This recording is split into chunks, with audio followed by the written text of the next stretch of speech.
Hi, Cindy Dell here. This is again part of the my first sweater class, and I wanted to put up a couple more things on the sleeves. So here I've got the circular needles, and these are what we have been using. These are some short ones, but I'm afraid that with the sleeves it's just going to be a little bit too big. My sleeve on my little sweater, you can see, is too small.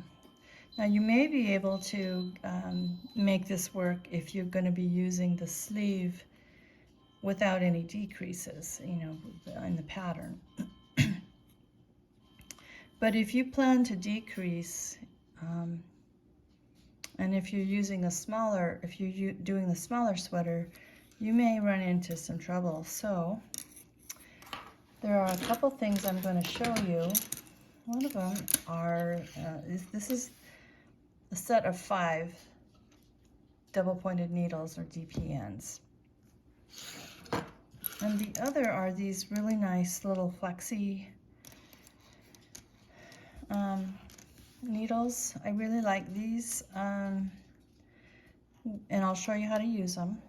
But basically, 1/2 of your sleeve is on this needle, and the other half is on this needle, your stitches, and then you knit with the other.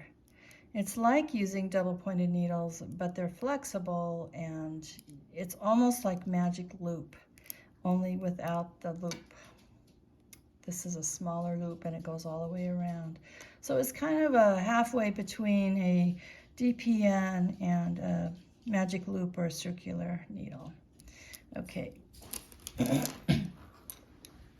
So I've picked up most of the sleeve stitches on these double-pointed needles. And again, I've got these on the waste yarn. So I've just got a few, and you can decide how you want to use your DPNs. Most of them come in a set of 5. And in this case, I'm only going to be using 4 of them. You can, for something bigger, you can use 5. And so what you can see here is that I've got about 1/3 on each. And then I'm going to also be picking up some stitches here on the cast on, or the bound off here, and then so you can either use 4 here or just a 3. So I've got all my stitches that have been held onto my DPNs. So now I'm going to be picking up the stitches, and as before, we want to pick up a stitch in the gap. Here is the first bound off stitch that we made when we were splitting for the sleeves. You want to pick up a stitch here in between this stitch and the bound off stitch to fill in the gap. Sometimes people actually do 2, and that's okay, as long as you remember to decrease them all. Okay, so I'm going to pick up right here under this kind of double loop. It's best to pick up a 2 rather than a 1, because if you just pick up one leg, it leaves a hole. If you pick up 2, it doesn't leave a hole. You see? Even with this one really leaves a hole, but we're going to pick up 2. I'm going to get my yarn. You want to leave a tail of about maybe 6 to 8 inches.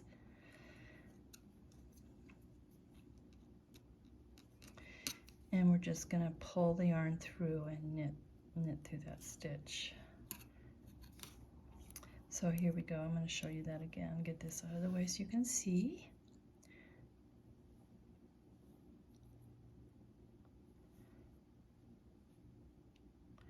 loop your strand and pull it through as if to knit.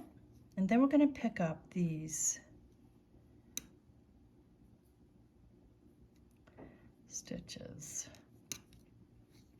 And I have 4 cast on stitches.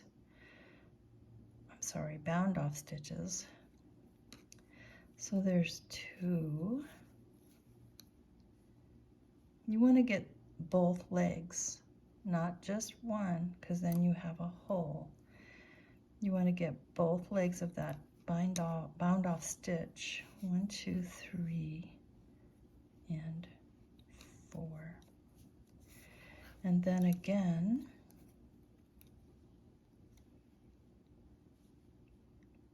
I'm going to get one right in between the gap, just like that.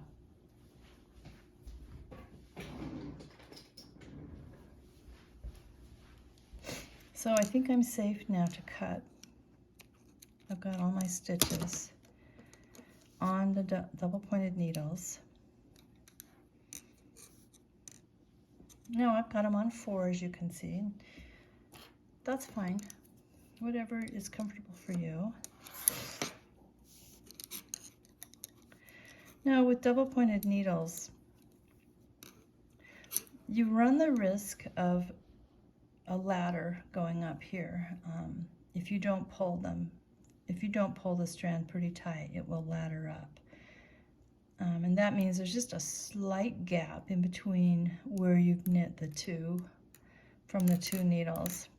So what I want to show you is you're going to knit this and kind of pull it tight. And leave the gap in between the old needle and the new fairly close. Knit the second stitch. I'm going to get that DPN out of the way for you. And this is really where, if you do a little tug, it makes the most difference. So you just make a little tug and you can kind of see it's tightening up a little bit. The second stitch is where you want to do most of your tugging. So there's really 2 things you want to keep in mind here. You want to keep these 2 DPNs pretty close together so there's not a big gap. And then you're going to pull the second stitch after you've knit it. Just give it a little tug. And that tightens up the space and reduces the chances of a ladder going up your sleeve. And you can see these are a little clunky. People have used double pointed needles for years, or for decades, for centuries, for circular work. And so you'll get used to it. But they are kind of clunky. And there are some new things that you can use, like the magic loop, which I showed you before in a previous video, as well as the Flexi-Flips that I'm going to show you in a minute. Okay, we're coming to the end of the needle, and this one then is free. So you just turn your work a little bit. I hope you can probably hear my dog in the back. I'm sorry about that. So here's the first stitch. We go in as if to knit, and we're going to keep these 2 fairly close together. You don't want to do this. You don't want to spread them. You want to keep them close together and knit. Keep them close. The second stitch is when you're going to do a little tug, and you can see they tighten up. Both the stitches do, and it reduces the gap, and you can see right here there's not much gap. There's not much gap between the 2 needles. That's what you want. Knitting to the end of the needle.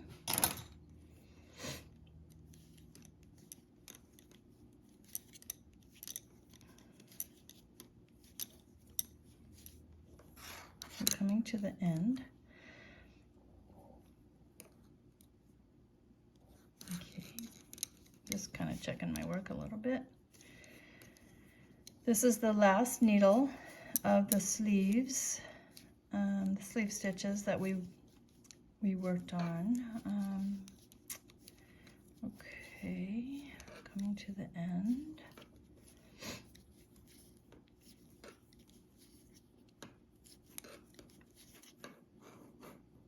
I've got a split stitch, so I'm going to correct that right here. Knit it. Now we're back to where we started. You can see this is where we started. This is kind of loose because this is the end. This is the tail.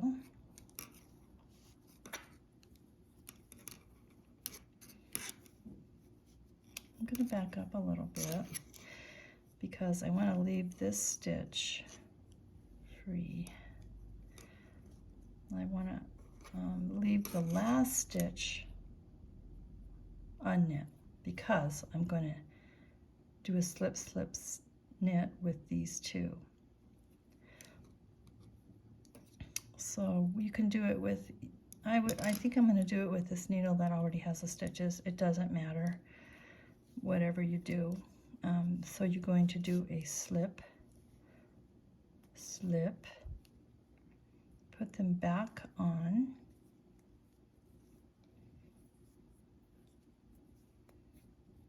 and knit them through the back loop. That's a slip slip knit. It looks like a hole, and this stitch is really loose, and it's just because we've been manipulating these so much. You can pull this tight and it does tighten up the hole, but this is going to be a weird one because it's wonky. And yeah, and another part of the problem is that I'm using needles that are smaller than what I used up here, and that will cause that. But this stitch has been really distorted, and that's my fault. Okay. It will be held to the back. There is going to be a hole here, which is why I left a tail, a longer tail. And at the end, when I'm doing my finishing work, I will use this tail to fill this hole up a little bit more even. So not to fret, we can fix it. Okay, we're going to hold those pretty close together. Pull the second stitch tight and continue to knit.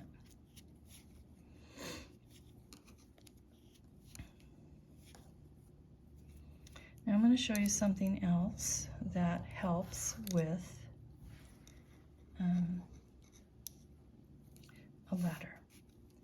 Basically what it is you're going to be moving the stitches, maybe 2 or 3 stitches from this needle back over here after you've knit them, and so the gap will be in a different place. This is used a lot by Nordic knitters, Shetland knitters, who do a lot of circular knitting. So let's do that. We're going to knit. Oh wait, we need to close the gap with the extra stitch, which is right here. So we're going to knit those two together, because that was the extra stitch. Let's knit 3 more. Move your double pointed needle so that the stitches you just knit are on the other end, the back end of the needle, and you're just going to slip as if to purl back onto that previous needle. So now, instead of the gap being here, it's here. And so if you do that now and again, maybe every 5, 6, 10 rows or whatever, you're going to reduce that ladder, the chances of a ladder again. And then we just go on and knit. And what you're going to want to do is just make sure that you have about the same amount of stitches on each needle. And what that means is that you can continue to move 3 stitches from one needle to the next after you've knit them. So let's do that again. I'm to the end. I'm going to knit.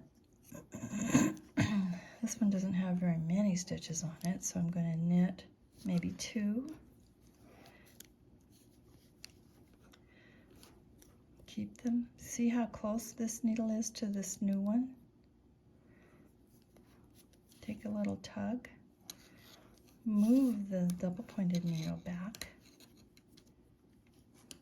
and slip them.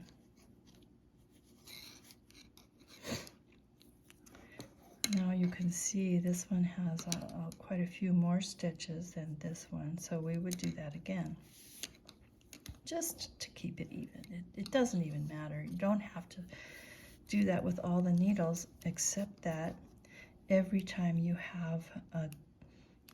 change needles, you're going to have a potential ladder, so it's a good idea to do it. So let's do it again. Whoops. Wrong needle. Let's go back. Keeping my needles pretty close together.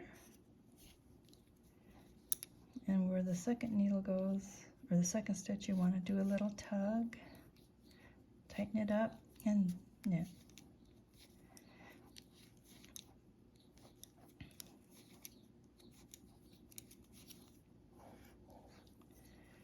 We'll do this. Keep these pretty close together. Knit. Ooh, that's kind of wonky. Let's pull that. Second stitch. Move your needle down and slip these back. So now we have about the same number of stitches. I'm going to finish up. And then I'm going to show you how to use the Flexi-Flips. There's a lot. These are Flexi-Flips that I'm using. These are from Denise. I got them from the Yarn Bar, but there's a lot of different types. The key is that they're double pointed and that they're flexible right here. I'll show you. Okay. Pull that second stitch, just do a little tug.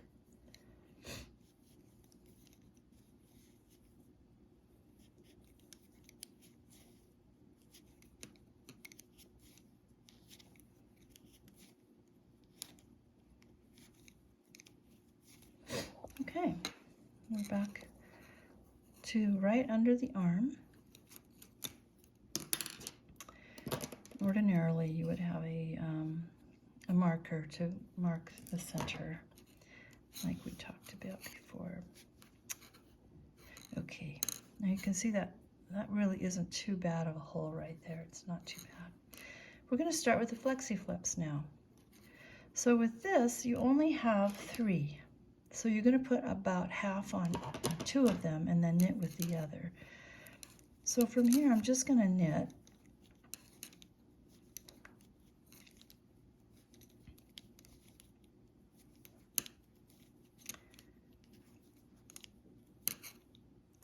These are plastic and they work okay. I like metal. You can get them in metal or wood or plastic. And it's really just a personal preference. These DPNs are bamboo. They're very smooth, but they're really nice for people who are beginning, because, oops, wrong needle, because they stick and the stitches don't fall off as easily. For me, I don't have that much of a risk because I'm more experienced, I guess. So I like to use metal and it just goes faster. Okay, we're at the end, I think, here. So we're putting our DPNs away. Pick up the next Flexi-Flip, and the same thing goes for here. You're going to keep those 2 needles pretty close together. You're not going to spread them out. You're going to keep them close. Knit. and tug that second stitch. It helps if you do a little bit of a tug before you make the stitch on that second stitch, and then also when you finish it, and it just makes it really secure. Okay.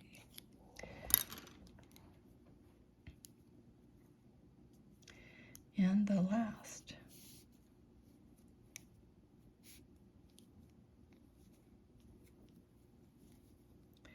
Again, tug before and a little bit after, and knit to the end.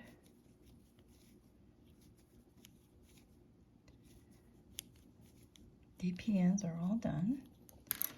For some of you, that will be good news. They're a little clunky. I do like these. So when you put your yarn or your sweater aside, you can put them on these flexible and they're not going to fall off unless somebody comes along and really pulls them. So when you start knitting, again, it's the very same thing.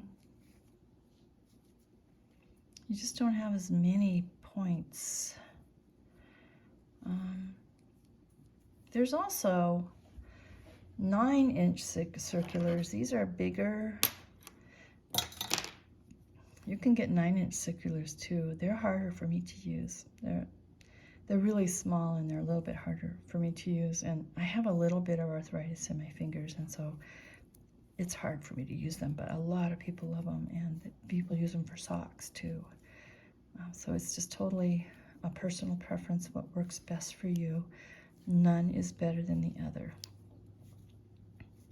There's no knitting police here, thankfully. Okay, so you can kind of see we're just going to keep knitting. And it's nice with these because you don't have to switch needles as often. There's not as many points sticking out everywhere. And it looks crazy when you're using DPNs and some of these too because there's points everywhere, but you just get used to it. And you can move them out of the way. So there you go. So that's how you use the Flexi-Flips and the DPNs and how you avoid ladders. I hope that was helpful.